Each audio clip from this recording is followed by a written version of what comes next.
Honey பனீஸ் எல்லோரும் எப்படி இருக்கீங்க? ஃப்ரைடே நைட் இன்றைக்கி ஒரு டின்னர் vlog தான் வழக்கம் போல். இன்றைக்கி எங்கள் வீட்டில் தோசை தேங்காய் சட்னி.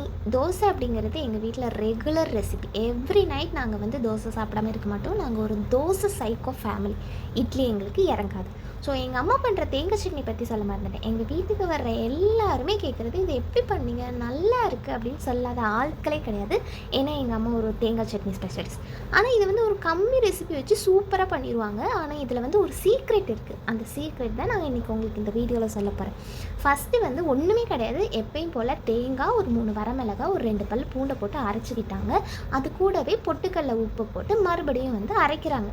ஸோ இப்போ வந்து தாளிப்பு. இந்த தாளிப்பில் தான் அந்த விஷயமே இருக்குது. என்ன சீக்ரெட் அப்படின்னா, கடுகு, வத்தல் மீன்ஸ் வரமிளகாய். ஸோ அது கூடவே கருவேப்பிலை இருந்துச்சுன்னா போட்டுக்கோங்க. இன்றைக்கி எங்கள் வீட்டில் கருவேப்பிலை பற்றாக்குறை.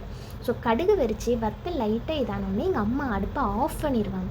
ஆஃப் பண்ணிவிட்டு ஒரு 2 மினிட்ஸ் வெயிட் பண்ணுவாங்க. இந்த வெயிட்டிங் பீரியட் எதுக்குன்னு எனக்கு தெரியல.